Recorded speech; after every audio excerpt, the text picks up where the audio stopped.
Bom dia, meus irmãos. Acho tudo funcionando, tô olhando os gráficozinhos para ver se eles sobem aqui.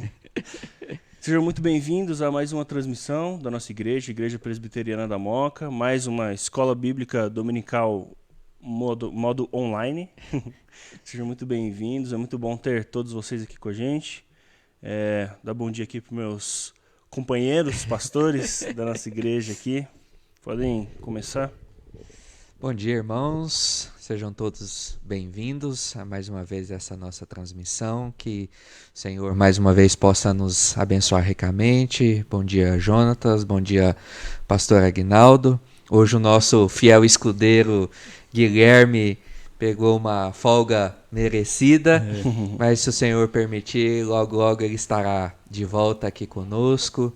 Que nessa manhã, que é o dia do Senhor, possamos mesmo não só nos lembrar, mas celebrar os preciosos feitos dele sobre as nossas vidas e com gratidão podê-lo adorar em espírito e em verdade. É isso aí. Bom dia, irmãos. Bom dia, Jonas. Bom dia, Rodolfo. O Jonas, eu já falei bom dia para ele várias vezes hoje. A todos vocês aí, nosso bom dia, nossa alegria de poder estar aqui mais uma vez para estudar a palavra do Senhor. Lembrando, viu, Rodolfo, que a licença do Guilherme é não remunerada. Entendeu? Então, Boa. Ele vai ser descontado no salário mensal dele como presbítero e participante aqui dos nossos estudos online. Prazer, irmãos, ter vocês aqui conosco mais uma vez para mais essa aventura aqui de estudo da Escritura Sagrada, e eu espero mesmo que seja um tempo edificante para a nossa vida espiritual e em todos os sentidos da nossa vida. Já vou aproveitar para não esquecer e já dizer que hoje é o dia do Pai, né? É o dia do Senhor. Boa. E neste dia do Pai, nós agradecemos a Deus pelos pais que Ele tem dado, a quem Ele tem dado o privilégio de gerar filhos, tanto aqueles que geram biologicamente, quanto aqueles que geram espiritualmente ou geram no coração. Deus abençoe a todos nós, os pais, e nos dê a graça de nos espelharmos no nosso Pai, de quem hoje é o dia sobreexcelente. Amém. Amém. Bom, hoje a gente vai falar de um assunto bem legal, né? Particularmente eu gosto bastante desses assuntos técnicos, apesar de não entender nada, eu acho bem legal. Que é o título é Os Símbolos de Fé de Westminster. Para que confissões se temos a Bíblia? Eu acho que essa pergunta já é muito boa, porque ela já gera um desconforto, né? Você fala assim, é verdade, né? Eu já tenho a Bíblia, para que eu preciso desse trem aqui? Mas realmente são ferramentas muito importantes, né? O que a gente pode esperar desse estudo aí? Qual que é a direção que a gente vai caminhar hoje? Então, a palavra está aqui com o nosso mestre, né? O mestre dos mestres. Então, depois eu vou dar uns palpites aí, né? Bom, eu creio que quando a gente estava lá pensando, né, nessa série de fundamentos da fé cristã, eu creio que é importante nós nos lembrarmos desses importantes documentos, né, que foram escritos aí há tanto tempo atrás e que tanto ajudaram a igreja em momentos de confusão teológica. Pois o contexto ali que eles estavam inseridos era de muita confusão teológica, muita coisa também sendo construída, e eles foram um grande norteador para a igreja ao longo de séculos.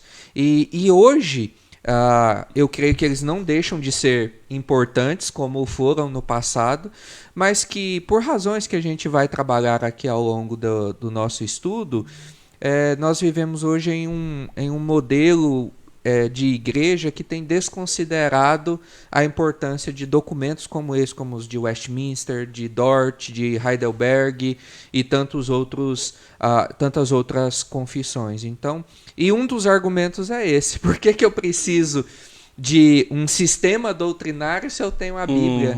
É aquela ideia, né? A letra mata, mas o espírito vivifica. Então, por causa disso, todo e qualquer sistema de doutrina ele vai sendo deixado de lado porque esfria a fé. Isso aí. Eu acho que uma coisa importante, sem querer cortar, mas já cortando, né? Lembrar que a nossa igreja, a Igreja Presbiteriana do Brasil, e portanto a Igreja Presbiteriana da Moca, é uma igreja confessional, ou seja... Posso fazer uma pausa aqui? Claro. a nossa imagem travou, mas o áudio está acontecendo. Então, pessoal, não se preocupe, eu vou arrumar a imagem enquanto a gente discute aqui. Mas, por enquanto, virou um podcast. Parou de ser uma live de vídeo. Então, tá bom. Isso aí mostra só a versatilidade, né? A gente migra de um programa de vídeo para um programa de áudio. Mas pode continuar, enfim, desculpa. Então, continuando. Nós presbiterianos, Igreja Presbiteriana do Brasil, é uma igreja confessional. Exato. E, portanto, é uma igreja que tem a sua teologia escrita, documentada. Exato. E isso faz toda a diferença, porque se você...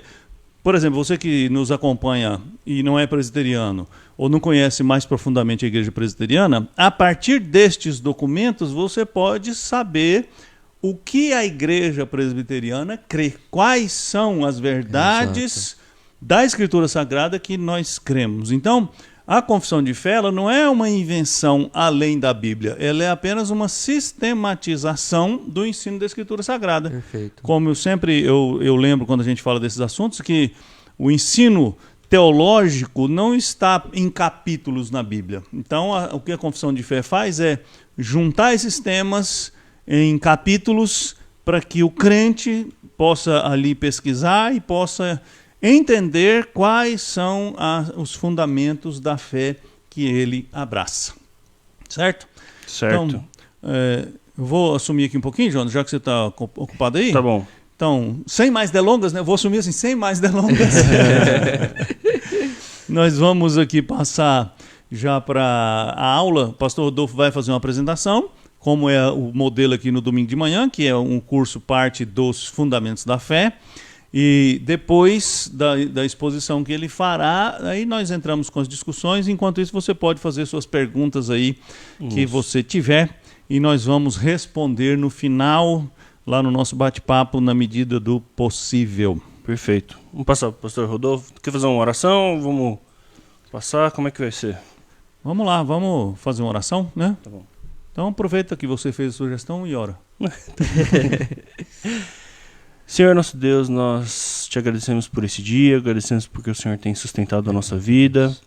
Pedimos que o Senhor continue, Deus, nos abençoando, cuidando de nós e nos instruindo, Senhor, nesses estudos, nessas aulas, Deus, que o Senhor possa ser glorificado em tudo que fizermos hoje, Senhor, e que a gente possa usar todo esse conhecimento para cada dia mais ficarmos mais parecidos com o que o Senhor espera de nós. Amém. Em nome de Jesus, amém. Amém. Bom, boa aula. Vou passar o slide aqui, a imagem do pastor Rodolfo está funcionando e a gente vai resolvendo essa outra fogueira aqui nos bastidores. Obrigado, irmãos. Bom, então a nossa ideia hoje não é assim expor propriamente cada um desses símbolos de fé, a confissão de fé, o catecismo maior ou o breve catecismo, mas é entendermos um pouquinho da sua história, da sua teologia e entendermos o porquê que em um outro momento as pessoas hoje desconsideram documentos como esse, uma teologia robusta como essa, mas também apresentarmos a necessidade, o porquê eles são importantes, porquê nós devemos conhecê-lo, porquê nós devemos estudá-lo, a fim de que então nós possamos crescer e amadurecer e termos uma fé mais sólida. Então, para começar esse nosso momento, eu escolhi aqui um texto de Pedro, lá no capítulo 3, dos versículos 13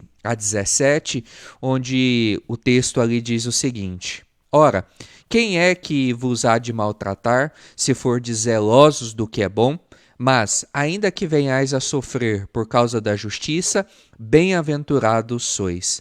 Não vos amedronteis, portanto, com as suas ameaças, nem fiqueis alardados. Antes, santificai a Cristo como Senhor em vosso coração, estando sempre preparados para responder a todo aquele que vos pedir razão da esperança que há em vós, fazendo-o, todavia, com mansidão e temor, com boa consciência, de modo que, naquilo em que falam contra vós, fiquem envergonhados os que difamam o vosso bom procedimento em Cristo, porque, se for da vontade de Deus, é melhor que sofrais por praticardes o que é bom, do que praticando o mal. Então, uma pergunta, né, que pode surgir é: por que um assunto dessa natureza? Por que falarmos a respeito disso? Como falamos, o contexto que envolve a Assembleia de Westminster, que elaborou durante anos esses documentos que nós aqui citamos, estava envolvido em confusões teológicas, em falsos ensinos, e então o objetivo da Assembleia de Westminster foi produzir documentos que pudessem trazer luz novamente ao verdadeiro ensino da Escritura. E nós então podemos entender que a nossa realidade hoje também não é diferente, porque podemos dizer sim, de forma categórica, que vivemos em um tempo de confusão teológica, e nesses tempos em que nós hoje estamos inseridos, não é aconselhável professar a fé em um cristianismo sem uma clareza daquilo que nós cremos. A Igreja de Cristo, como esse próprio texto que nós acabamos de ler, de 1 Pedro, sempre foi uma igreja confessante, sempre procurou demonstrar ou explanar, deixar claro aquilo que ela acredita, porque a genuinidade da nossa fé tem que ser evidenciada tanto naquilo que nós cremos, como naquilo que nós confessamos. Eu, você, toda a cristandade, nós precisamos ter essa ousadia de afirmar de forma clara e aberta, e de preferência de forma escrita, as coisas em que cremos. Por que de forma escrita? Porque ali nós temos um norte, nós temos um fundamento. A ideia seria mais ou menos em uma rodovia que ela é cercada de guarda-rails. Nós podemos caminhar dentro daquela rodovia, mas nós não podemos extrapolar os limites dela, que estão ali cerceados por aquele guarda-rail. Assim também é a necessidade desses símbolos de fé, desses catecismos, dos credos que foram escritos ao longo da história da Igreja, para servir como esses limites para a cristandade. E eu reconheço, sim, que nós vivemos numa era em que rejeita a noção tanto de credos como de confissões. Mas não é porque vivemos em uma realidade como essa que devemos seguir esse curso. A nossa posição, se for essa, que rejeita os credos e confissões, ela precisa ser repensada, porque tantas são as heresias e os assaltos à fé genuína que tornam-se necessária a formulação e a confissão daquilo em que cremos, para que a igreja, na sua inteireza, não venha a ficar perdida, lançada de um lado para outro por qualquer vento de doutrina. Então, algo muito importante para nós destacarmos aqui é que, em todas as épocas, os crentes foram chamados a expressar a sua fé de uma forma confessional, como o próprio pastor Aguinaldo aqui já disse na parte introdutória. Assim, é importante nos lembrarmos de que não é necessária a adesão a um credo ou a uma confissão para que a pessoa se torne cristã. Mas uma vez que essa pessoa se torna cristã, a pessoa necessita confessar a sua fé. Então, temos falado de credos, temos falado de confissões.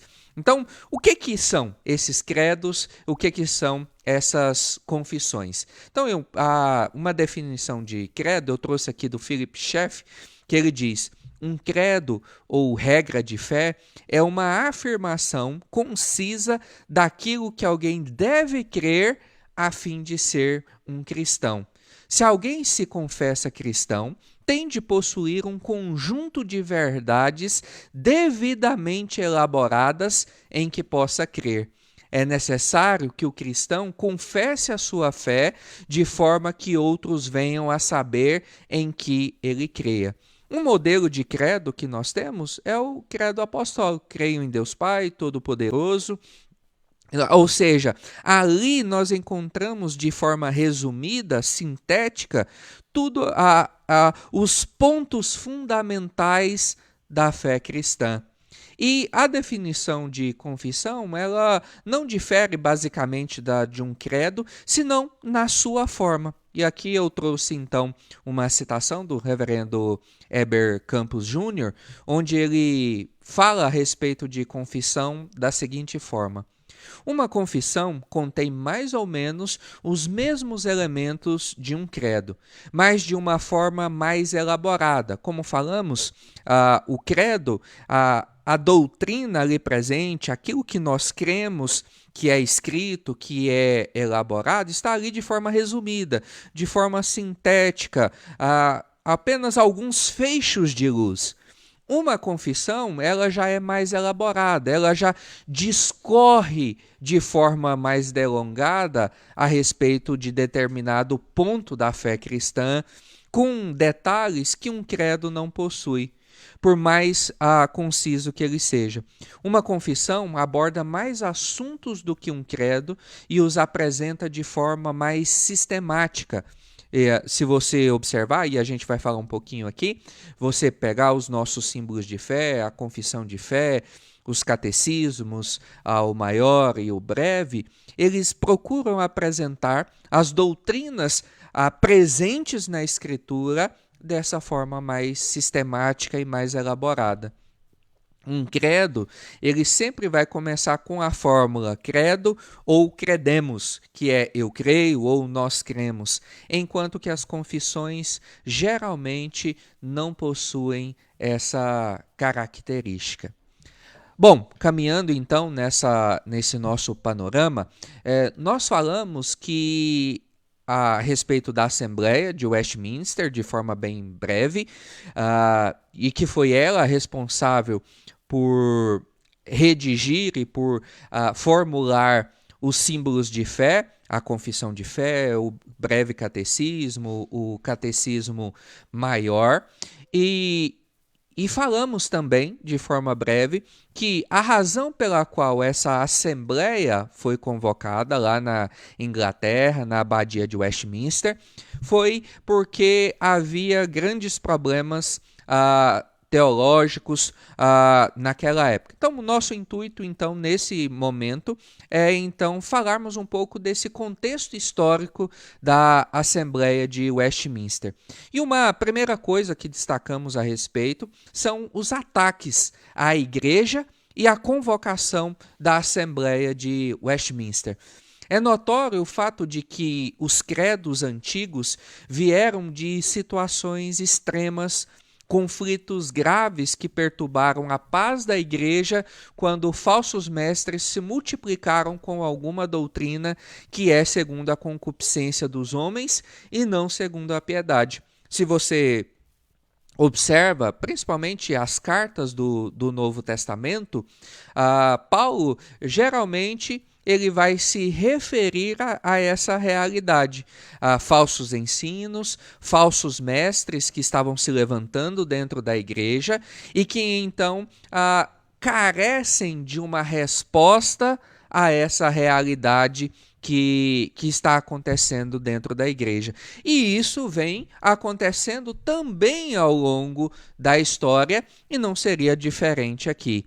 Da mesma forma, a história que levou à convocação da Assembleia de Westminster e, por seguinte, a elaboração desses documentos teológicos que nós aqui citamos, foi marcada por luta, sangue, mentiras, em uma tempestuosa e longa investida para barrar o progresso da reforma que crescia e amadurecia ao tomar a Grã-Bretanha para si. O rei Carlos, que era o monarca nesse período, ele reinou simultaneamente tanto sobre a Inglaterra como também sobre a Escócia, de 1625 até 1649. E, embora ele tivesse sido criado como presbiteriano e experimentado essa realidade, ele tornou-se um ferrenho defensor do modelo episcopal, como todos os reis da época, e então ele tentou impor esse sistema sobre a Igreja da Escócia. E então os escoceses se rebelaram, assinaram um pacto nacional e entraram em guerra contra o rei, necessitando então de recursos para enfrentá-los. Carlos convocou eleições parlamentares na Inglaterra e que foi mais ou menos como um tiro no pé, porque essa convocação resultou em uma grande frustração para ele, porque o parlamento eleito foi majoritariamente puritano, ou seja, de raiz calvinista.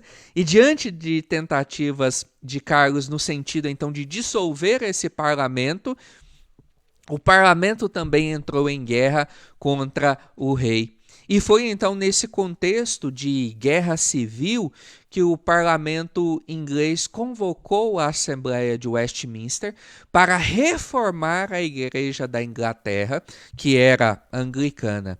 A Assembleia então foi composta por 121 ministros, pastores, teólogos, os mais cultos e piedosos daquela época do país.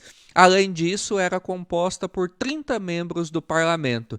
Os trabalhos tiveram início em 1º de julho de 1643, na majestosa abadia de Westminster, lá em Londres, e encerrando-se em 1649. Então, pouco depois, o parlamento, enfrentando dificuldades nessa guerra contra o rei, precisou pedir ajuda, o auxílio dos escoceses, e por exigência dos escoceses, os dois grupos assinaram um pacto solene, mediante o qual a Igreja da Escócia teve o direito de enviar alguns representantes à Assembleia de Westminster, os quais influenciaram decisivamente o rumo dos trabalhos. Então, quais foram os resultados dos trabalhos da Assembleia de Westminster?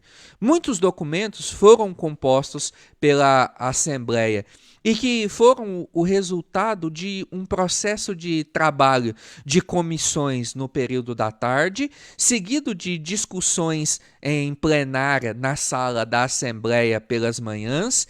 E interessante, com reuniões regulares de adoração, jejuns e coisas do estilo. Então, aqui a gente já vê que esse argumento de que teologia e piedade não combinam já cai por terra, porque nós vemos aqui irmãos engajados em elaborar documentos tão preciosos e tão ricos para a cristandade, mas que em momento nenhum deixaram de exercer a piedade, a fé e a adoração ao Senhor. Apesar dos desentendimentos, os teólogos produziram um dos documentos verdadeiramente monumentais da história da Igreja, que desde então instrui, dirige e influencia profundamente as igrejas reformadas, principalmente presbiterianas, ao redor de todo o mundo. Ao longo de vários anos, esses pastores calvinistas, muitos dos quais presbiterianos, elaboraram de modo paciente e criterioso vários documentos importantes nas áreas de doutrina, litúrgica e administrativa. Esses documentos ficaram conhecidos como os padrões de Westminster, que são os seguintes: o diretório do culto público a Deus, a forma de governo eclesiástico e ordenação, a confissão de fé, os catecismos maior e breve e também o saltério. Então, com a aprovação oficial desses documentos, muitos vão dizer que a Igreja da Inglaterra ela tornou-se presbiteriana. Mas,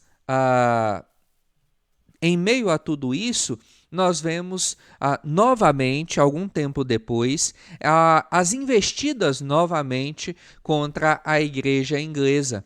sob a liderança de Oliver Cromwell, as tropas parlamentares derrotaram o rei, que foi executado. Todavia, nos anos seguintes, manifestou-se o ponto fraco do calvinismo inglês. Cromwell e o exército, assim como muitos ministros, eram congregacionais. Em 1660, a monarquia foi restaurada sob Carlos II e a Igreja da Inglaterra voltou a ser novamente episcopal. E cerca de 2.000 pastores presbiterianos foram expulsos de suas igrejas e ali em toda a Inglaterra seguiu-se um longo período de intolerância e cerceamento. E rejeitados na terra de origem, os símbolos ou os padrões de Westminster foram calorosamente abraçados pelos escoceses, dos quais nós presbiterianos aqui no Brasil são herdeiros, e através da imigração e do esforço missionário, esses padrões, especialmente os de natureza doutrinária, a confissão de fé e os catecismos, foram levados para a Irlanda do Norte, Estados Unidos, Canadá, Austrália, Nova Zelândia, África do Sul, Brasil e outros países. E por mais de 350 anos, eles têm sido os principais documentos confessionais aceitos pelos presbiterianos ao redor do mundo. Então, nós falamos também, além dessa questão do contexto histórico, de que os nossos símbolos de fé são essa sistematização das doutrinas que nós encontramos na Escritura Sagrada. Ou seja, eles são, além desses limites que nos impedem de extrapolar a verdade da Escritura, eles também nos ensinam a respeito daquilo que a Escritura nos transmite. Porque nós não temos, por exemplo, na Escritura, um capítulo nela que fale exclusivamente sobre a Escritura Sagrada. Nós temos vários versículos espalhados por toda a Escritura que nos falam a respeito dela, da sua importância, da sua necessidade. Esses homens, então, da Assembleia de Westminster, pegaram todos esses ensinos e então escreveram a respeito deles para que possamos entender a respeito da Escritura Sagrada. Assim, a Confissão de Westminster, ela representa esse ponto alto no desenvolvimento da teologia e sua dinâmica espiritual está fortemente ligada ao Pacto da Aliança. Ela é uma expressão notável da teologia clássica reformada, formulada para as necessidades do povo de Deus.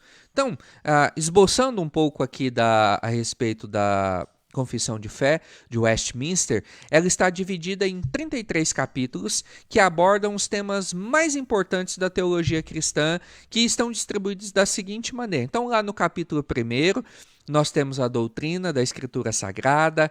Nos capítulos 2 a 5, nós temos as doutrinas de Deus, o seu ser e as suas obras. Nos capítulos 6 a 9, nós temos a doutrina do homem e da redenção. Nos capítulos 16 a 19, nós temos a doutrina da vida cristã. Os capítulos 20 a 24, nós temos a doutrina do cristão na sociedade. Dos capítulos 25 a 31, a doutrina da igreja. E os capítulos 32 a 33, a doutrina das últimas coisas. E uma versão mais recente da Confissão de Westminster, ela vai inserir uma doutrina a respeito do Espírito Santo, que é aceita por alguns teólogos e é rejeitada por outros. E, além da Confissão de Fé de Westminster, essa Assembleia ela produziu outros 2 documentos, ou catecismos. O Breve Catecismo, que foi escrito em 1647, e o Catecismo Maior, que foi escrito em 1648. O menor deles, o Breve Catecismo, ele contém 107 perguntas com respostas bem simples de uma só frase, embora algumas delas às vezes fossem mais detalhadas nas suas respostas. A característica mais notável e famosa do Breve Catecismo é a genialidade da sua primeira pergunta, que diz: qual é o fim principal do homem? E lá encontramos a resposta, que é: o fim principal do homem é glorificar a Deus e gozá-lo para todo sempre. Respondendo uma pergunta que inquieta o homem caído desde muito tempo, porque muitos se perguntam qual é o nosso objetivo, qual é o nosso fim, por que nós existimos, e o Breve Catecismo então nos ensina qual é o fim principal do homem. E então temos também o Catecismo Maior, que apresenta a mesma teologia e muitas das características do Breve Catecismo, porém é mais abrangente, mais detalhado. Ele contém 196 perguntas e respostas, muitas delas com frases complexas e longas, chegando a ter mais de 100 palavras. Então, ele exige um maior poder de memorização. Então, é comum dizer-se que a utilidade do Catecismo Maior, ele repousa muito mais no seu valor como um instrumento de ensino elaborado do que na sua capacidade de memorização, como ocorre com o Breve Catecismo. Então, o Catecismo Maior, depois das 5 perguntas iniciais que indicam que é nas Escrituras que nós aprendemos quem é Deus, como podemos conhecê-lo e o que ele deseja, as perguntas de 6 a 90 nos ensinam o que nós devemos crer sobre ele. E as perguntas 91 a 196 vão explicar os deveres da vida cristã. Bom, passado então esse período, nós vamos então agora nesse momento procurar entender um pouco quais são as objeções que as pessoas têm levantado ao estudo, ao ensino, à necessidade de credos e confissões, de forma mais específica aos símbolos de fé de Westminster, porque como falamos lá no início da nossa transmissão, essa é uma realidade dos nossos dias. Muitas igrejas, principalmente em solo brasileiro, não possuem documentos como esse, não possuem uma fé explícita como a que nós encontramos nos símbolos de fé de Westminster. E a primeira razão é por causa do próprio espírito da nossa época. As últimas décadas do século XX e o século XXI têm sido caracterizados por movimentos filosóficos teológicos que rompem com tudo o que historicamente tem sido crido como verdade fundamental, da qual não poderia se abrir mão. Ou seja, é romper com tudo aquilo que foi levantado, feito, escrito, pensado no passado.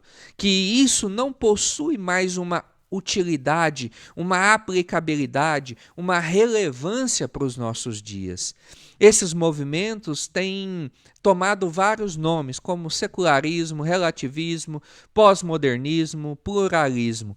Eles são movimentos que caminham juntos, cada um com as suas próprias características, mas em algum sentido, eles acabam se confundindo e se sobrepondo. Nenhum deles é ofensivo ao outro. O secularismo, então, podemos assim dizer, que é o guarda-chuva sobre o qual todos convergem. E o curioso é que todos esses ismos estão, de alguma forma, amarrados à esfera temporal, sem qualquer noção de verdades eternas e sobrenaturais. Ou seja, tudo aquilo que se refere ao eterno, ao suposto sobrenatural, não tem validade para a realidade que nós estamos inseridos. Não há uma ênfase às verdades transcendentais. As coisas estudadas nesses movimentos não ultrapassam a esfera das coisas mensuráveis, verificáveis cientificamente. Se eu não posso analisá-la em um tubo de ensaio, isso não tem validade para os nossos dias. E embora o modernismo já esteja fora de cena, ainda a filosofia kantiana deixa os rastros do seu ensino de que o eterno não tem envolvimento com o temporal. E uma segunda razão para uma objeção a documentos como os de Westminster, a uma fé escrita, a confissões e credos, é a realidade do evangelicalismo brasileiro. Atualmente, a prática de confessar a fé ou declarar a fé está cada vez menos comum entre as igrejas. Poucas levam a sério a prática de ensinar e publicar sua confissão ou credo, e a maioria dessas poucas ainda prefere usar textos mais genéricos, como o credo apostólico, a fim de não se parecer excludente. Como consequência dessa prática, poucos crentes dedicam-se também ao estudo e ao ensino dessas verdades. E diante, então, dessa situação, devemos repensar o motivo de termos essas confissões ainda. E para isso nós vamos ver algumas objeções mais comuns a essa prática. Um primeiro ataque, quando se fala a respeito de confissões, de credos, de uma fé escrita, vão falar que os símbolos de fé tomam o lugar da Bíblia. Ou seja, os defensores desse ponto, eles acabam pendulando para um outro extremo, porque é verdade que isso aconteceu ao longo da história, como, por exemplo, os credos da Igreja Católica Romana, que tornaram-se dogmas inquestionáveis acima do ensino bíblico, acima da Escritura. Entretanto, esse não é e nunca foi o caso das confissões de fé protestantes. Elas nunca evocaram para si o colocar-se acima da palavra de Deus, ou no mesmo patamar. Observe só o que a própria Confissão de Fé de Westminster, no seu capítulo 1, lá no parágrafo 10, diz a respeito. O juiz supremo, pelo qual todas as controvérsias religiosas têm de ser determinadas e por quem serão examinados todos os decretos de concílios, todas as opiniões dos antigos escritores, todas as doutrinas de homens e opiniões particulares, o juiz supremo em cuja sentença nos devemos firmar, não pode ser outro senão o Espírito Santo falando na Escritura.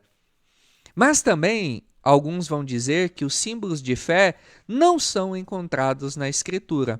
É lógico, nessa forma que eles se encontram, de fato, eles não são encontrados. Mas na Escritura nós encontramos não só modelos de confissões de fé, mas essa necessidade também de explicitarmos aquilo que cada um de nós cremos. Ao contrário dessa afirmação, o começo das formulações confessionais está evidenciado em afirmações nas páginas do Novo Testamento. Um teólogo chamado Bruce, ele escreve o seguinte: Paulo, em Romanos 10, versículos 9 e 10, esboça 3 elementos essenciais de uma confissão: crença na divindade de Cristo, a sua morte expiatória e a sua ressurreição. Olha só o que Romanos 10, 9 e 10 diz. Se com a tua boca confessares Jesus como Senhor e em teu coração creres que Deus o ressuscitou dentre os mortos, serás salvo. Porque com o coração se crê para a justiça e com a boca se confessa a respeito da salvação. Lá em 1 Coríntios, capítulo 15, versículos 3 a 8, nós vemos ali uma confissão de fé de Paulo a respeito da obra de Cristo, onde ele diz o seguinte, nos versículos 3 a 8, Antes de tudo, vos entreguei o que também recebi, que Cristo morreu pelos nossos pecados, segundo as Escrituras, e que foi sepultado e ressuscitou ao terceiro dia, segundo as Escrituras. E apareceu a Cefas e depois aos 12. Depois foi visto por mais de 500 irmãos de uma só vez, dos quais a maioria sobrevive até agora. Porém, alguns já dormem. Depois foi visto por Tiago, mais tarde por todos os apóstolos, e afinal, depois de todos, foi visto também por mim, como um nascido fora do tempo. Um terceiro argumento, como objeção a símbolos de fé, é que os símbolos de fé deixam a fé complicada, ou seja, que a fé precisa ser o mais simples possível. Alguns entendem que a fé é tão simples que uma criança pode entender. E, em parte, essa afirmação está correta. Porém, o próprio apóstolo Pedro diz que existem assuntos complicados na Escritura. Ainda assim, apesar de uma confissão parecer algo intimidante à primeira vista, ela acaba sendo útil para o cristão que quer encontrar uma sistematização simples das doutrinas bíblicas sem precisar recorrer a um grande volume de teologia sistemática, por exemplo. Outros vão dizer que os símbolos de fé são como uma camisa de força. Essa objeção baseia-se mais em uma pressuposição de que Deus tem muito mais a nos falar que aquilo revelado na sua palavra. E muitos vão dizer que por meio de novas revelações, de profecias, e que essa doutrina vai impedir que Deus continue falando com o seu povo. As confissões de fé propõem-se apenas a explicar o que a Bíblia diz. E se a Bíblia não vai além de certos assuntos, a confissão também não deve ir. Os símbolos de fé provocam divisão e conflitos. Em geral, as confissões e credos surgem do contrário, da necessidade de resolver conflitos com heresias e outras crenças. Logo, os símbolos de fé vão promover a paz. Dessa forma, elas servem como identidade de uma igreja, trazendo unidade em torno da expressão de fé. Mas outros vão dizer que os símbolos de fé estão fora de moda. E isso é um bom motivo para nós pensarmos em usá-las. Nós não devemos ser contra o nosso tempo, vivermos como se nós não estivéssemos inseridos em um espaço-tempo. Mas nós não podemos, ao mesmo tempo, engolir as modas e os costumes da nossa era sem pensarmos, sem refletirmos a respeito delas. Esse argumento pode revelar a superficialidade de quem o levanta, uma preocupação maior com padrões seculares com que a história e a saúde da igreja. E uma última objeção é que os símbolos de fé não são garantia de uma ortodoxia, ou seja, uma fé firme, sólida, verdadeira, ou de uma ortopraxia, ou seja, de uma prática da doutrina, da teologia, do ensino que emana da Escritura.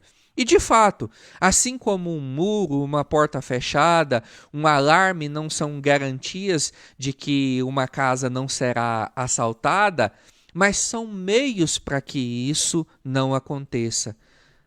As confissões, os símbolos de fé de Westminster, os catecismos, outros, Heidelberg, Dort e outros, não garantem à igreja que ela seja ortodoxa, fiel ao ensino da Escritura, mas mostram-se muito úteis para esse propósito. Ou seja, como falamos, os símbolos de fé, eles se propõem a ser esse guarda-reio que nos mantém ali naquele caminho, que não, ou pelo menos tenta não permitir que extrapolemos esses limites.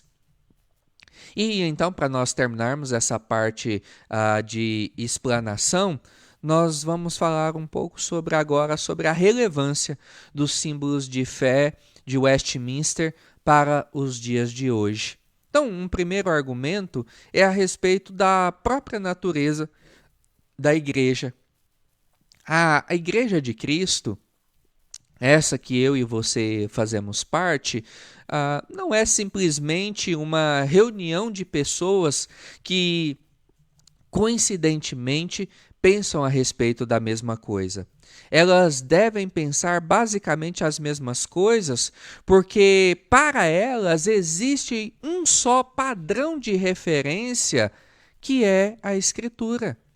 Inclusive, quando nós vamos adentrar a comunidade, nós professamos publicamente que a Escritura é a nossa única regra de fé e prática. E isso é o comum entre todos nós. Todos nós temos esse padrão de referência que é a Escritura. A Igreja de Cristo, ela sempre foi confessante, porque a fé do coração, ela deve ser expressa em proposições, em termos lúcidos, de forma que todos possam saber claramente em que a Igreja crê. Um credo deve ser a expressão exterior daquilo que a igreja crê interiormente. Ela é o produto da reflexão da igreja sobre a revelação divina. Quanto mais rica for a reflexão da igreja, mais pleno e mais profundo torna-se o tom da sua confissão.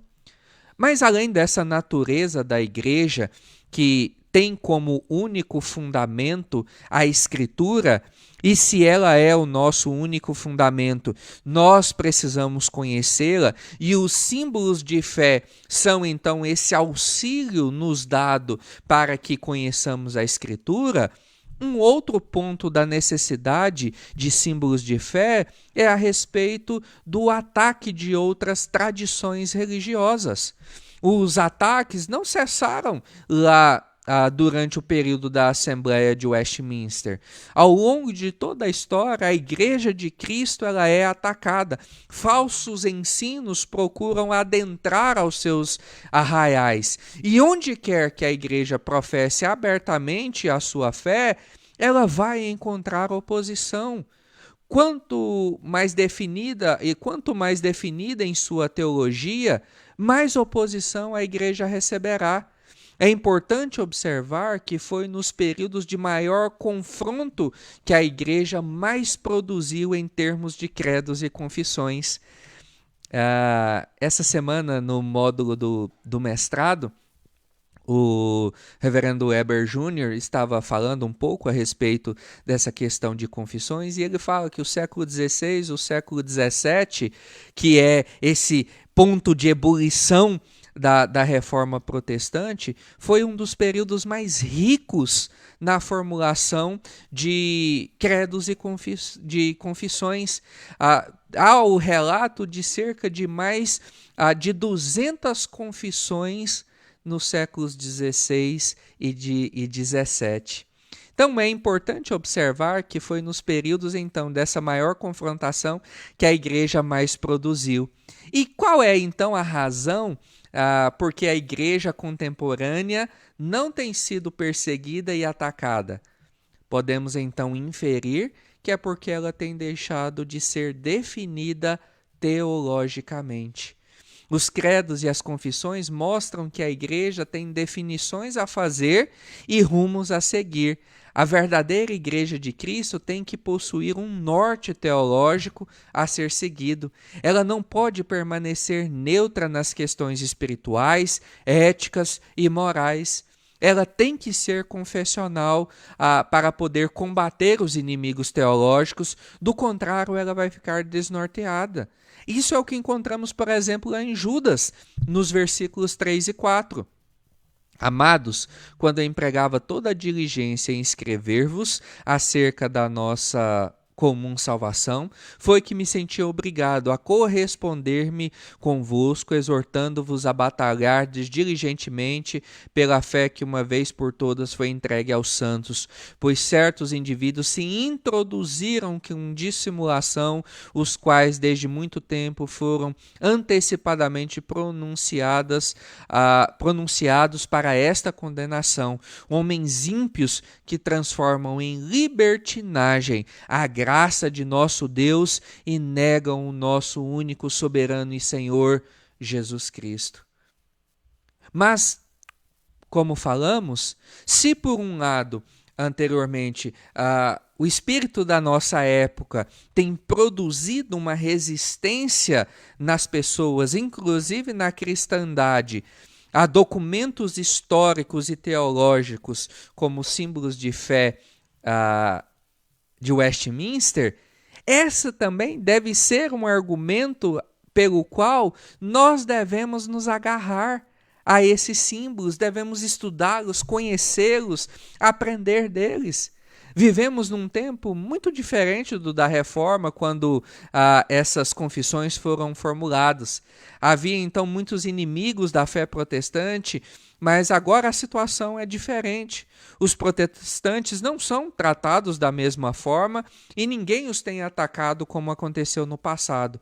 Contudo, essa situação não dispensa a necessidade de credos e confissões, pois é exatamente num tempo como o de hoje, de indefinição teológica, ética, moral, que se faz necessária a afirmação da verdade de forma objetiva. O ambiente teológico atual é o de um pluralismo onde as pessoas fogem das verdades objetivamente afirmadas. A Escritura tem sido abordada de óticas diferentes, que geralmente são chamadas de cosmovisões. Ela tem sido interpretada por pessoas que possuem cosmovisões muito diversas, que ocasionam entendimentos bastante diferentes dos mesmos textos. A fé reformada é uma tentativa justa e consciente de interpretar a Escritura de acordo com a própria Escritura. Um teólogo e pensador, Jenny Veit, ele diz o seguinte: os cristãos modernos são os herdeiros de uma grande tradição intelectual cristã. Essa tradição de pensamento ativo e solução prática de problemas é uma aliada vital dos cristãos que lutam contra as tendências intelectuais do mundo contemporâneo. O uso das perspectivas do passado podem fornecer uma perspectiva valiosa sobre as questões atuais. Podemos, assim, livrar-nos da tirania do presente, a suposição de que a maneira que as pessoas pensam hoje é o único modo possível de pensar. E, por fim, outra razão pela qual nós devemos nos voltarmos para os símbolos de fé de Westminster é por causa do experiencialismo vigente em nossos dias. O subjetivismo da nossa geração obriga a igreja a voltar a esses padrões confessionais. Muitos evangélicos estão embarcando num experiencialismo desenfreado, onde os sentimentos têm sido a medida de todas as coisas. Não importa o que a Escritura diz, o que importa é o que eu sinto, o que eu experimento. Assim como o iluminismo, a razão tornou-se a medida de todas as coisas. As experiências místicas que têm se tornado a regra de fé.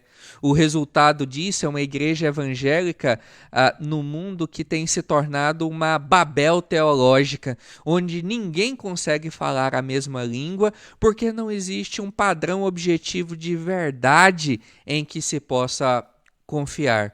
Eu disse que aquele era o último ponto, mas agora, de fato, o último ponto.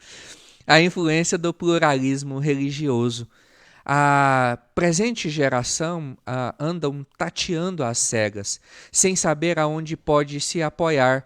Tem sido ensinado nas escolas e, o que é mais desconcertante, em muitas igrejas na Europa, Estados Unidos e até no Brasil, que as religiões não cristãs São caminhos alternativos para Deus. Jesus não é o único caminho, o único modo de se chegar a Deus.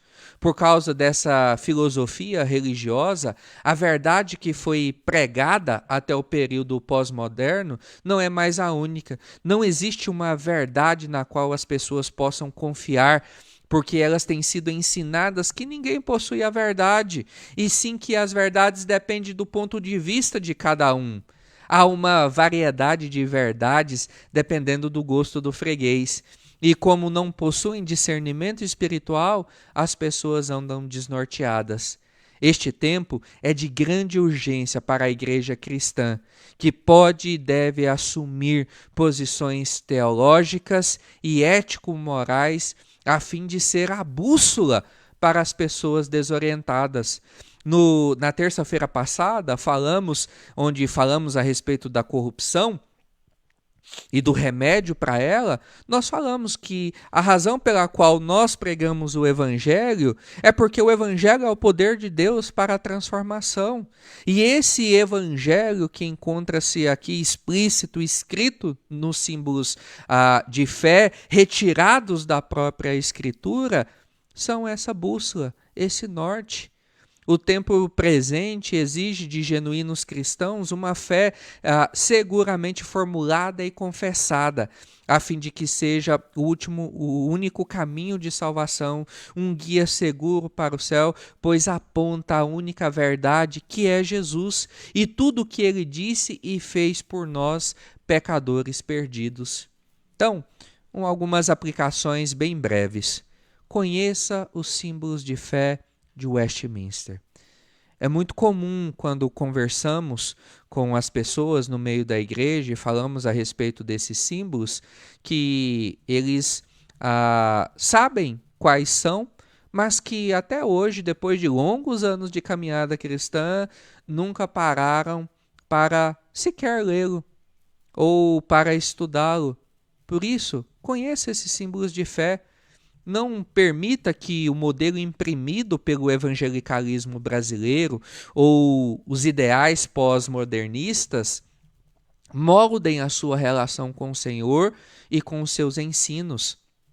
Invista em conhecer o Senhor, os seus propósitos e aquilo que Ele tem reservado para a sua igreja.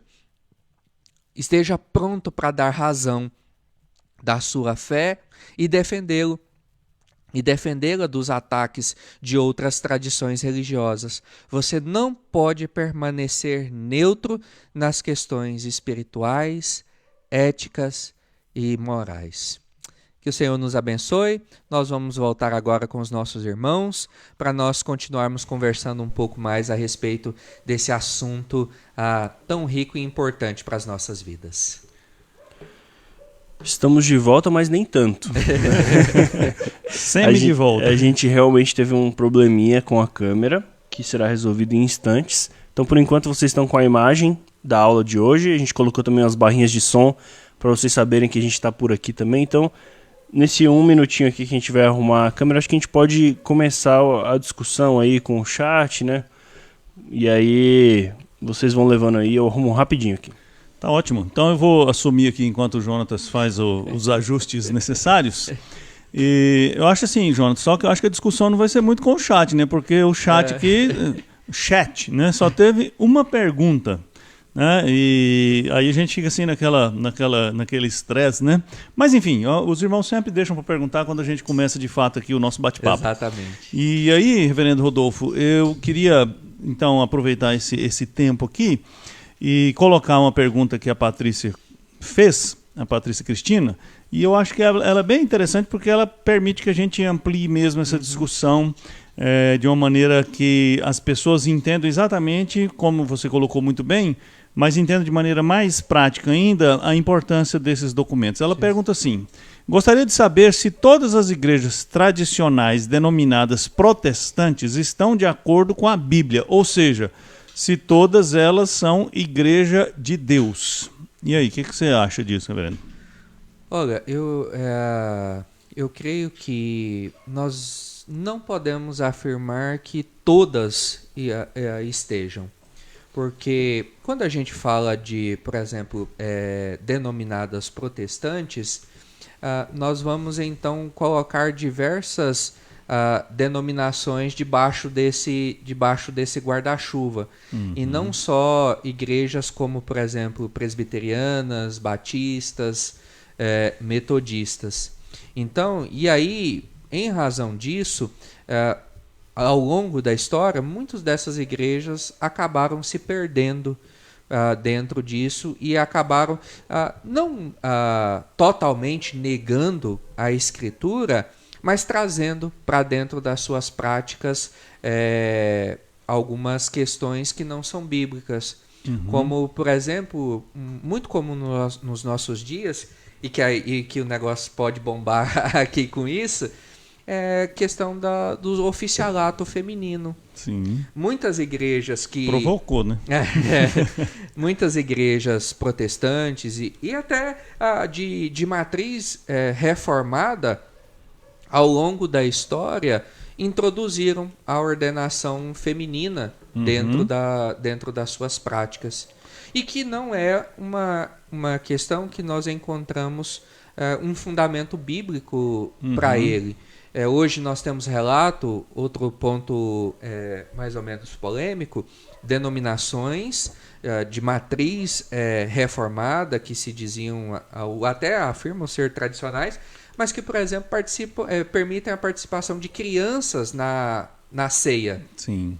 Então a gente vê que, infelizmente, igrejas oriundas desse movimento, dessa tradição, acabaram se perdendo em alguns pontos e permitindo que algumas práticas não estejam de acordo com a Bíblia, façam parte do seu dia a dia, da sua caminhada. Ou seja, os documentos então confessionais acabam sendo uma ferramenta mais confiável ainda de avaliação da fidelidade daquela igreja. Perfeito. Porque é provável que essas igrejas aí que você está falando não subscrevam os documentos assim sem alguma ressalva, né? Exato.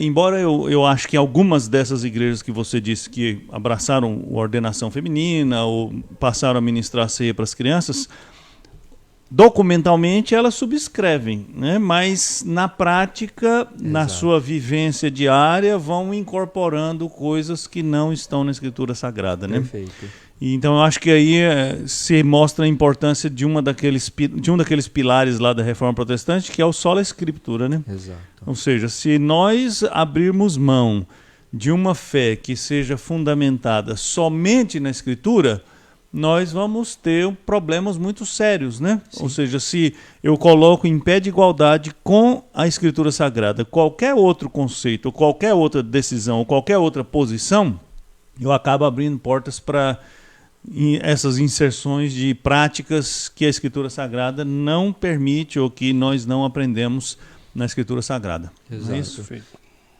Não, só estou concordando já aqui. Estamos com imagem? Agora estamos com a imagem, tá beleza. Estamos com imagem, muito Perfeito. bem. Então, não acho que isso vai ser muita vantagem para os irmãos não, mas enfim, né?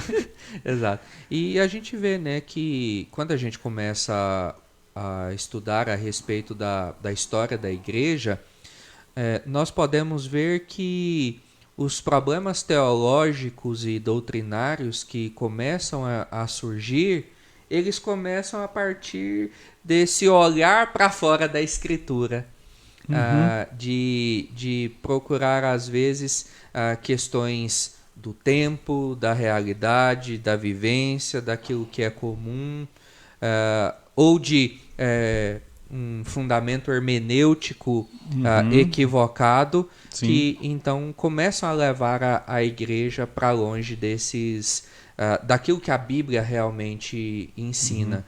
E isso se pinta de várias vezes, né? Como a gente falou, hoje é muito comum no nosso solo brasileiro, e principalmente porque hoje o veio pentecostal e neopentecostal, eu creio que domina hoje cerca de 90% do ambiente evangélico, tem migrado por essa ideia da experiência, né? Então, quando eu acredito que a experiência tem mais valor do que o ensino, o estudo da Escritura, a gente vai começar a abandonar tudo isso. E aí a gente começa a ver essas realidades que hoje a gente vê por aí. Além disso, desse experiencialismo, essa ideia novamente desses grandes líderes, né, dessas figuras icônicas, carismáticas, né? Que elas acabaram se tornando a regra de fé e prática para a igreja, e não mais a Escritura. Então, com isso, você abre o leque para a pessoa fazer o que ela bem entende.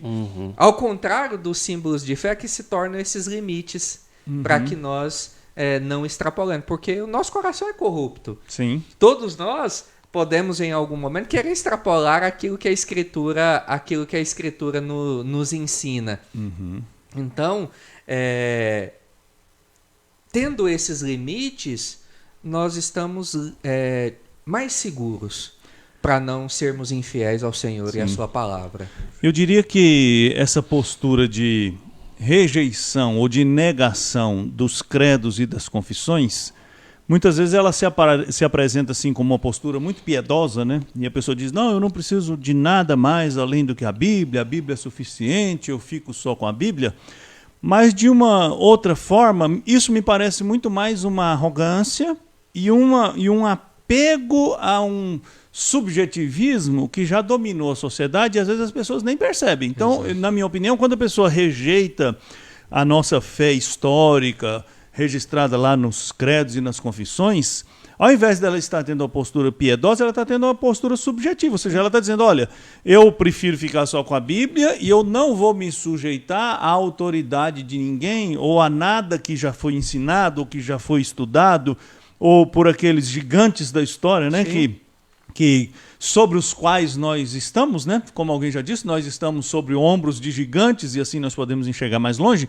Então aquilo que muitas vezes parece ser uma postura piedosa e humilde, na minha opinião é muito mais arrogância e subjetivismo. Perfeito, né? Então, porque se eu não me submeto à autoridade secular, que vem sendo discutida e debatida e colocada sobre a mesa, e penso e defendo que eu sei as respostas, que eu me basto, ou que a minha experiência e o meu conhecimento é suficiente, isso não é humildade nem piedade, né? Isso parece muito mais arrogância e subjetivismo. Né?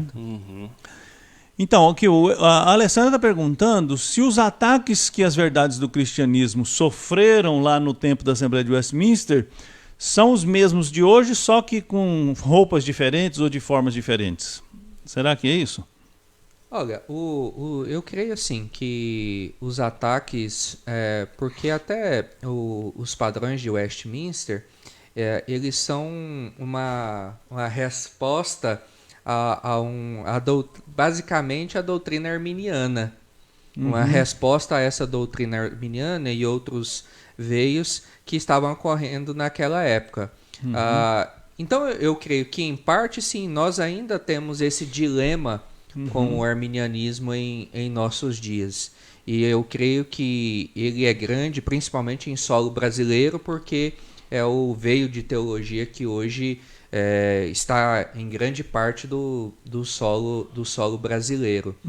Mas eu creio que, somado à questão do arminianismo, eu creio que entra essa questão desse pluralismo de verdades. Eu creio que hoje, até mais, na minha opinião, podemos dizer do que o arminianismo, a nossa fé tem sido atacada, as verdades do cristianismo têm sido atacadas por esse pluralismo, porque eles vão dizer que nós estamos errados, porque não existe uma verdade absoluta, que todos têm a sua verdade, cada um pode construir aquilo que ele acredita, e isso tem sido trazido para dentro da igreja, porque quando nós afirmamos que a verdade é a verdade que nós encontramos na Escritura, as pessoas vão dizer, mas não é isso que eu ouço lá fora. Não é isso que eu ouço até em muitas igrejas.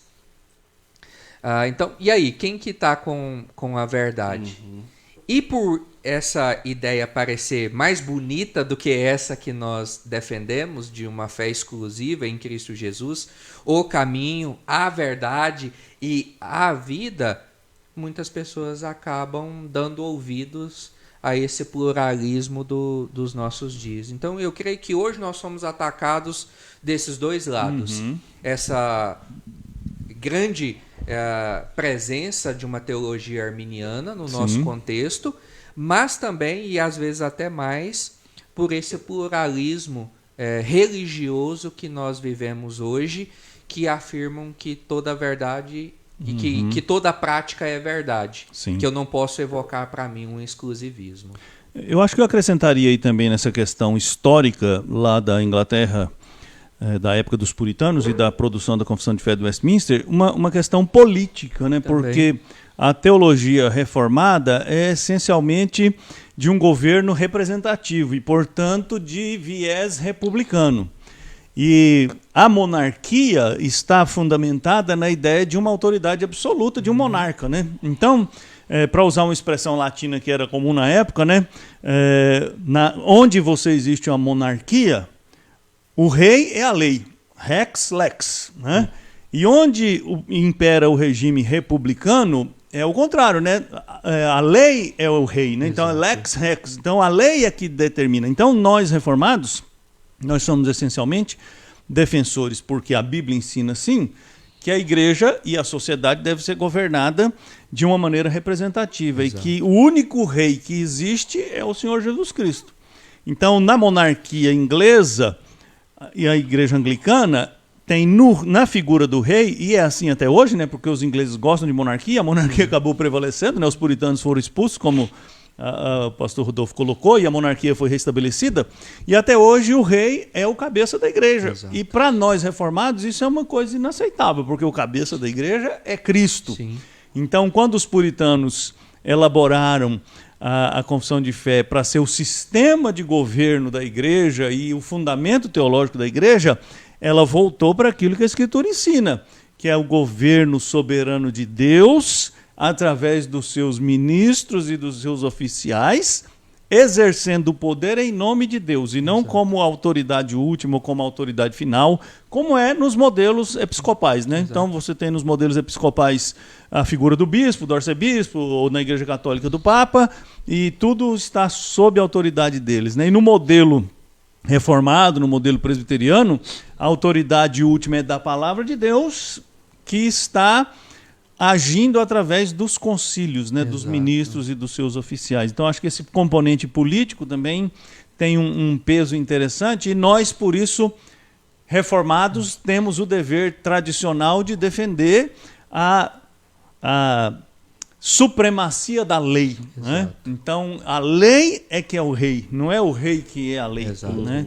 Então, acho que isso é importante. O próprio Calvino, ele dizia que, embora ele estivesse inserido no modelo monárquico, ele dizia que não era o melhor modelo de governo, porque ele fala que o poder está na mão de uma só pessoa. Exato. E com isso pode haver o uso exacerbado desse poder, como a história diz. Então ele mesmo já defendia esse modelo de governo representativo em forma de concílios, para que então o poder fosse ali distribuído e isso pudesse trazer uma realidade melhor para a igreja e tanto para a sociedade. Sim.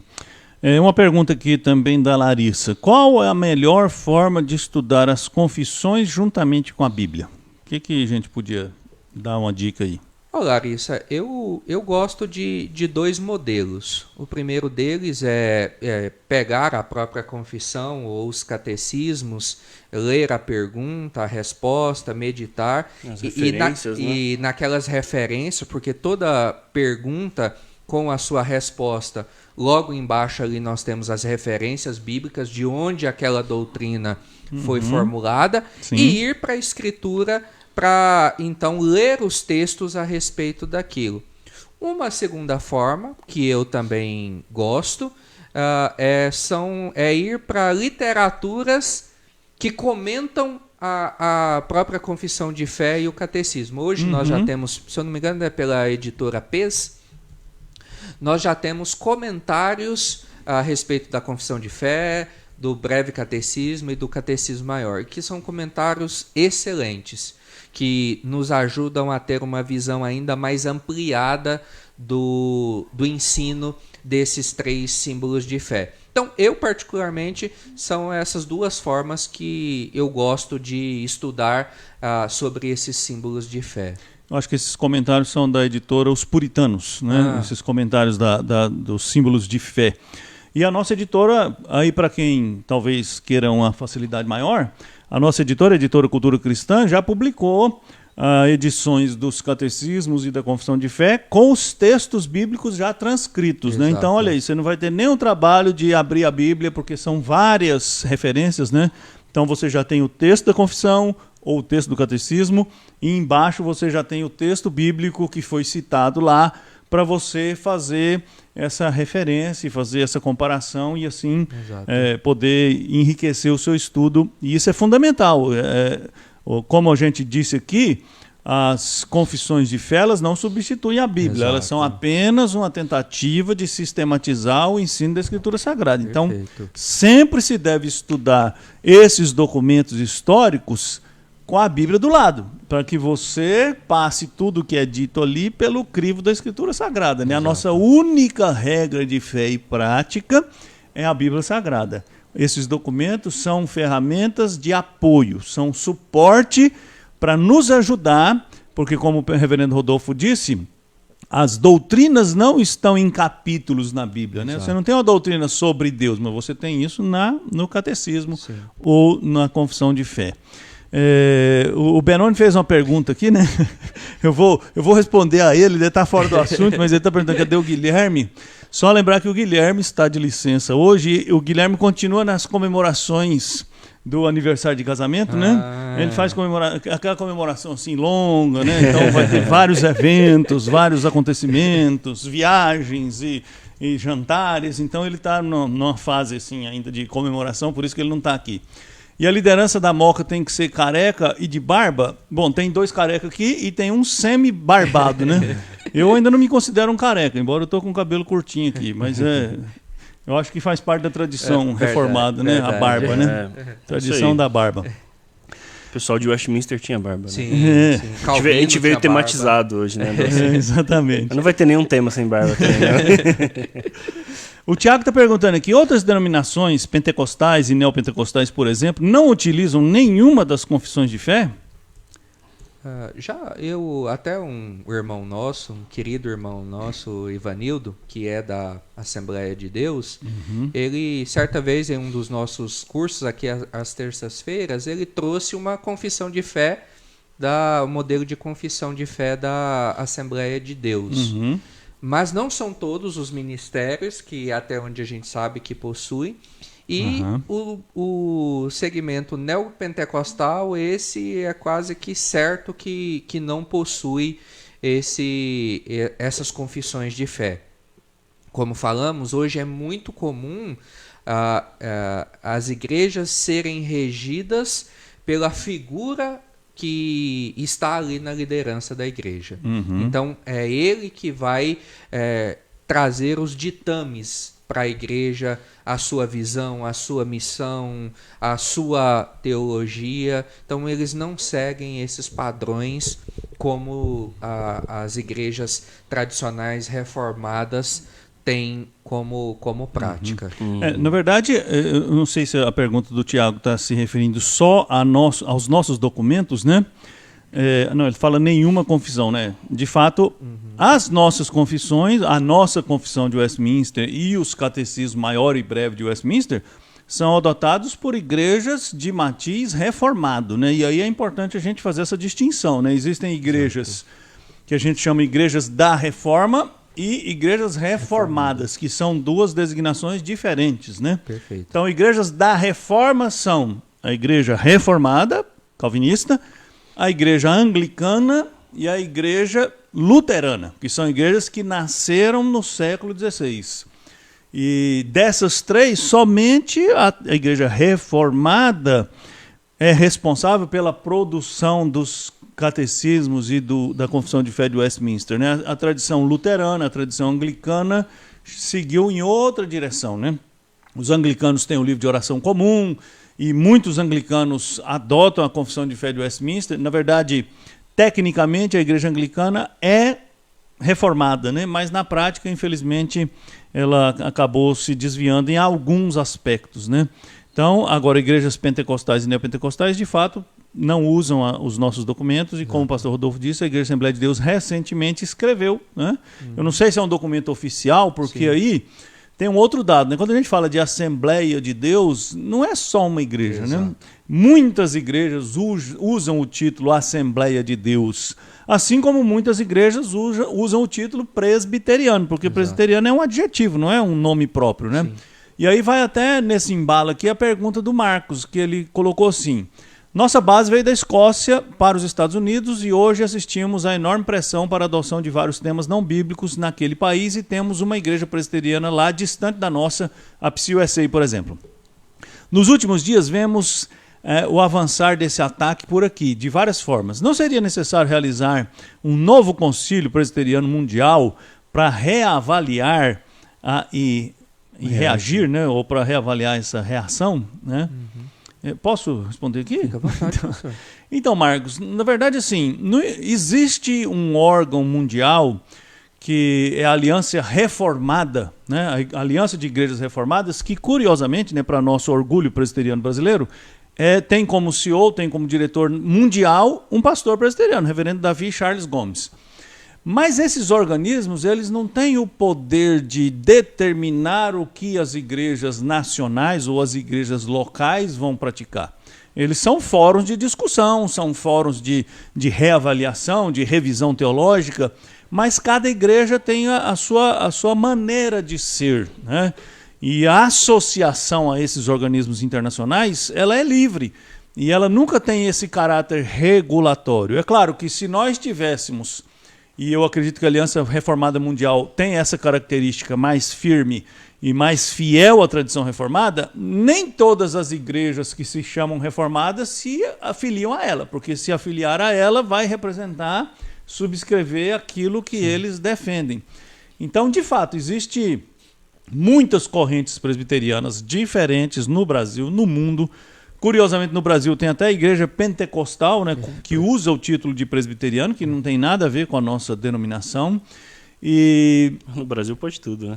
Então assim, é difícil, Marcos, a gente conseguir essa unidade. Seria o ideal, mas eu diria que é impossível, dado as diferentes perspectivas e as diferentes visões que o nome presbiteriano carrega em muitas igrejas nos dias atuais. Né? E aí, a isso que o senhor falou, eu creio que aí cabe o nosso labor, quanto igreja nacional e como igrejas colocadas em cada uma aí das partes do nosso Brasil, nos mantermos firmes a esses ataques.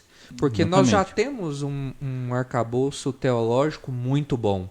Nós temos uma teologia sólida, nós temos essa primazia pela Escritura.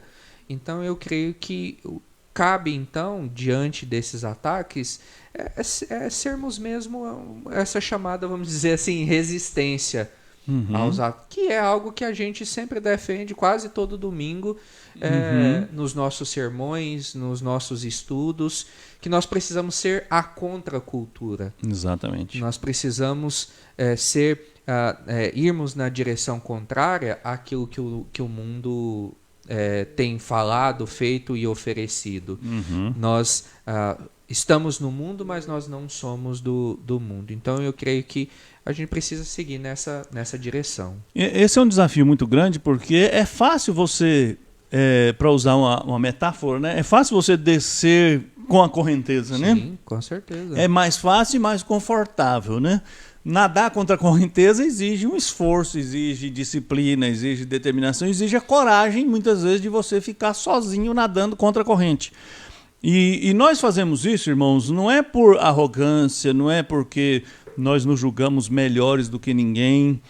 Nós temos plena consciência de que toda perspectiva teológica é limitada, tem dificuldades, e nós reconhecemos que temos as nossas dificuldades por causa da nossa própria limitação em compreender a revelação de Deus, que é a Escritura Sagrada, mas nós precisamos ter a humildade de saber que a teologia cristã existe há 2000 anos. Exato. E você rejeitar tudo que já foi produzido, tudo que já foi ensinado, tudo que já foi escrito, tudo que já foi testado e provado, e achar que hoje nós descobrimos a verdade que ninguém nunca descobriu em 2000 anos, e que hoje nós recebemos uma revelação especial que ninguém nunca recebeu, é uma arrogância que não demonstra, como eu disse lá atrás, não demonstra piedade e nem espiritualidade, demonstra arrogância mesmo, demonstra mais uma sujeição a um espírito subjetivista, que é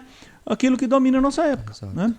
Então, essa é uma questão extremamente delicada e complexa, mas da qual nós, reformados, não devemos abrir mão. Exato. O nosso apego à Escritura Sagrada. Porque quando nós nos permitimos abraçar qualquer prática que não seja bíblica, nós perdemos o nosso referencial. Exato. E aí nós ficamos à mercê de quem quer que seja, de quem é supostamente, né, mais iluminado, mais consagrado, enfim.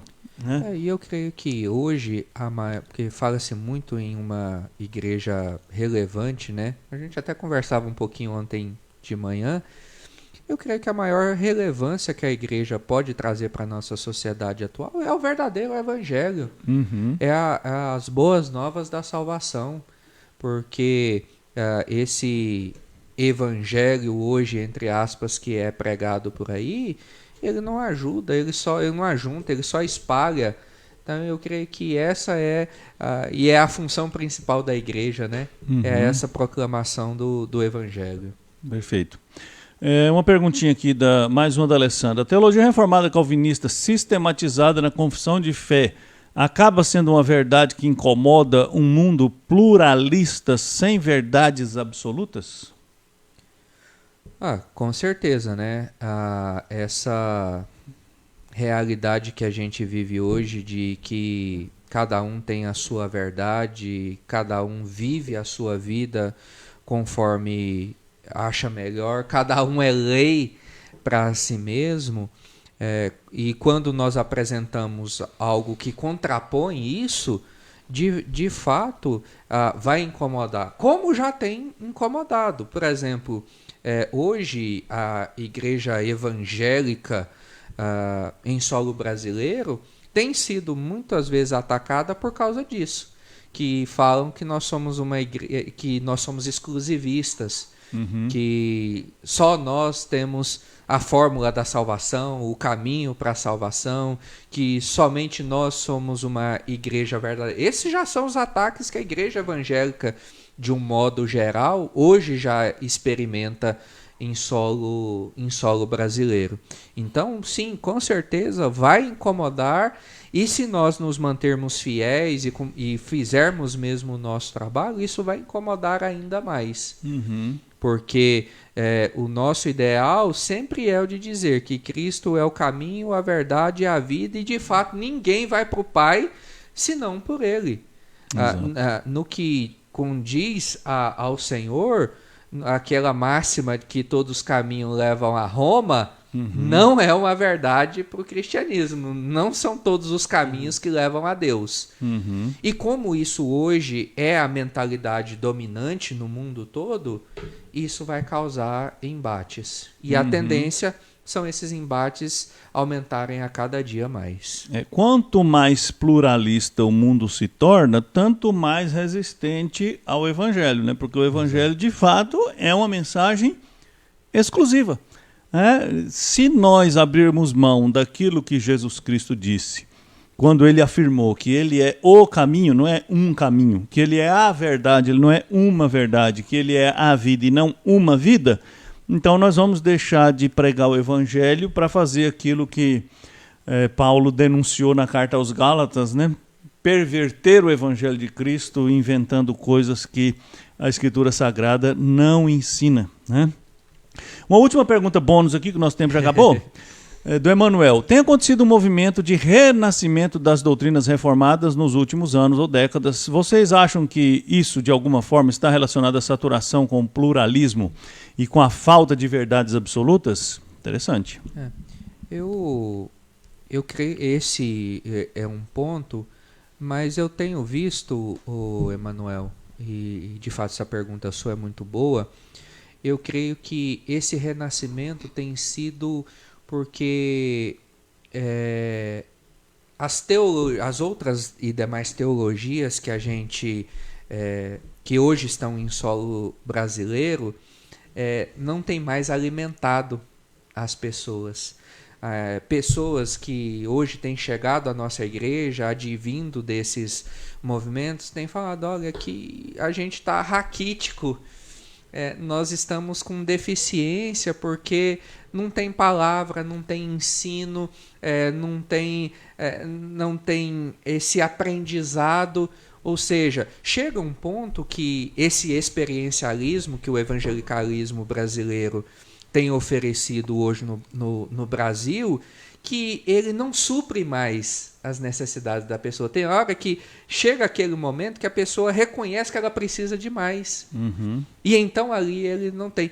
E eles então viram que nas igrejas reformadas, e aí de forma especial as presbiterianas, onde se preocupa com o ensino da Escritura, dessas doutrinas que emanam da palavra, essa fonte onde eles podem ser alimentados, ter a fé fortalecida. Uhum. Então, alguns têm chamado esse reavivamento reformado, né, que tem acontecido em solo brasileiro.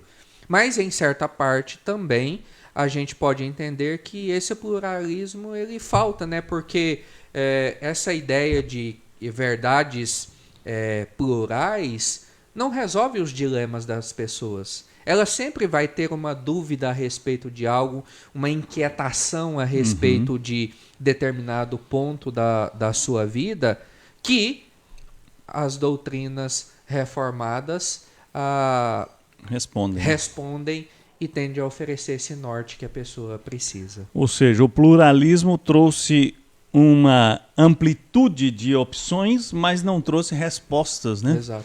E as pessoas querem respostas. Então, as pessoas continuam perguntando, né? Qual é o propósito da minha vida? De onde eu vim? Para onde eu vou? Qual é o objetivo da vida? Essas são perguntas filosóficas permanentes e que não vão abandonar o ser humano jamais, né? Porque a Escritura Sagrada mesmo já ensina que somos criaturas feitas à imagem de Deus e encontramos em Deus a resposta. E se estamos longe de Deus, nada responde, né, ao anseio da alma. Temos tempo ainda? Benoni fez uma pergunta aqui sobre... eu vou responder essa pergunta aqui do Benoni, tá? Que é meu irmão, né? Não querendo voltar à fita, mas só mesmo... ao mesmo tempo voltando, né? Mas ao mesmo tempo voltando, essas igrejas que colocam pastoras, isso não seria uma espécie de rebeldia diante de Deus? Porque muitas mulheres nominam a Bíblia de machista e que para aqueles dias apenas os homens foram chamados para isso. Então, Benoni, eu não vou assim, ser tão ousado de falar que é uma rebeldia diante de Deus. Eu diria que é uma forma de render-se ao espírito da época. Sim. Com o advento do feminismo e com a ascensão da mulher na sociedade, o que é muito bom, né? Nós não temos nenhum problema com isso, porque é um equívoco primário dizer que a Bíblia é machista, ou que o judaísmo é machista, ou que o cristianismo é machista. Pelo contrário, né, no Antigo Testamento você tem mulheres ocupando lugares de alto destaque, né? Você tem a Bíblia, lá o famoso Provérbios 31, né, exaltando as virtudes daquela mulher que é trabalhadora, que lidera a casa, que cuida da família. E nós temos mulheres excepcionais na Escritura Sagrada, como Sara, Abigail e outras tantas. E no Novo Testamento a mesma coisa. Jesus se revelou ressuscitado primeiramente a uma mulher. Jesus tinha mulheres que o seguiram e inclusive foram elas que o acompanharam até a cruz. As mulheres têm um papel de destaque na Escritura Sagrada. Então é uma leitura equivocada dizer que a Bíblia é machista. Quem não lê a Bíblia que fala isso. Outra coisa é dizer que as mulheres, por terem ascendido na sociedade, devem ocupar um espaço na igreja, simplesmente por causa desse argumento sociológico, né? Então a mulher já ocupou seu espaço na sociedade, então tem que ocupar na Bíblia. O problema é que a teologia cristã, ela é uma teologia baseada na revelação da Escritura Sagrada. E a Escritura Sagrada retém, a Escritura Sagrada dá aos homens a liderança da igreja. Isso não significa que as mulheres sejam inferiores, isso não significa que os homens sejam superiores, isso significa apenas que Deus estabeleceu uma ordem, e nessa ordem ele colocou a liderança da igreja sobre os ombros dos homens. Exato. E os homens, então, como Cristo cuida da igreja, cuidam das suas esposas, das suas famílias e de suas igrejas. Então, quando as igrejas aceitam ou defendem o ministério feminino, elas estão muito mais influenciadas pela sociologia, pelos movimentos feministas, do que por uma doutrina bíblica. Exato. Nossas igrejas reconhecem o valor da mulher, reconhecem a importância da mulher, reconhecem o ministério da mulher na igreja, o trabalho da mulher na igreja, mas ela não pode permitir que a mulher exerça a liderança, porque a Bíblia não ensina isso. Por que Jesus, tendo mulheres seguindo durante seu ministério, não nomeou nenhuma mulher apostola ou apostela? Né? Por que Paulo, seguindo o ensino de Jesus Cristo, não ordenou a eleição de presbíteras? Né? Esse tema é tão importante que eu não tenho nenhuma dúvida que Jesus e Paulo ou os demais apóstolos teriam deixado esse assunto de lado, teriam ignorado por mero machismo, porque isso, como eu já disse, é uma leitura equivocada da Escritura Sagrada. Então, nossa teologia, ela é fundamentada na Escritura. Na Escritura nós temos homens liderando suas famílias e liderando essa grande família que é a Igreja de Deus, como Deus, o nosso Pai, lidera como cabeça de todos nós. É isso aí. Então, perfeito. Chegamos ao final, né? Chegamos ao final. Missão cumprida. Vou falar aqui as palavras finais, né? Agradecer os irmãos, agradecer ao Jonatas que socorreu aqui, agradecer ao pastor Rodolfo, né, que deu o estudo bíblico. Eu não sei como ele deu esse estudo bíblico. O maior caos aqui nos bastidores, né? Sem perder o fio da meada, e nós aqui dando volta na mesa e liga, desliga, conecta fio, desconecta fio, puxa cabo, puxa. Então vocês não fazem ideia. Um dia a gente devia filmar isso, né? Verdade. Acho que um dia a gente devia filmar isso, para os irmãos terem uma vaga ideia do que é dar uma aula desse tema, dessa relevância, com o mundo desabando na sua frente. Né? Então, acho que nós já estamos tão acostumados com improviso e com problemas que nada mais está nos assustando. Exatamente. Então, obrigado, irmãos, obrigado pela participação, obrigado pela companhia. E à noite, se Deus permitir, nós estaremos às 19 horas na igreja para mais um tempo de adoração ao Senhor. Meus irmãos, muito obrigado pela presença de cada um de vocês. É sempre bom estar aqui com vocês, podermos aprender com vocês, ter esses momentos aqui de conversarmos sobre a nossa fé, sobre aquilo que nos une, e que o Senhor mesmo a cada dia continue nos proporcionando esses momentos. E também feliz Dia dos Pais a todos os pais, que o Senhor abençoe aí ricamente a vida de cada um de vocês. Perfeito. Também agradecer, foi muito bom, apesar dos imprevistos, mas a gente vai ajeitando. A gente está mais especialista em imprevisto do que em fazer dar certo de primeira. Mas muito obrigado, foi muito bom, e a gente se vê à noite. Para quem não puder estar presencialmente, né, é o mesmo link para acessar a transmissão. Beleza. Lembrando que hoje à noite nós vamos continuar a exposição, né? É o sermão em 2 capítulos, né? Então semana passada foi o primeiro capítulo, hoje, se Deus permitir, o segundo capítulo, Deus Providente. Então, vamos orar para terminar? Então vamos lá. Senhor, muito obrigado por esse tempo aqui na companhia dos irmãos, estudando esse tema relevante para a nossa vida. Dá-nos a graça de sermos achados fiéis ao Senhor e à sua palavra, e abençoa-nos, ó Deus, sempre com a graça de sermos alimentados pelo Senhor mesmo, pela instrumentalidade da palavra, através da operação do Espírito Santo no nosso coração.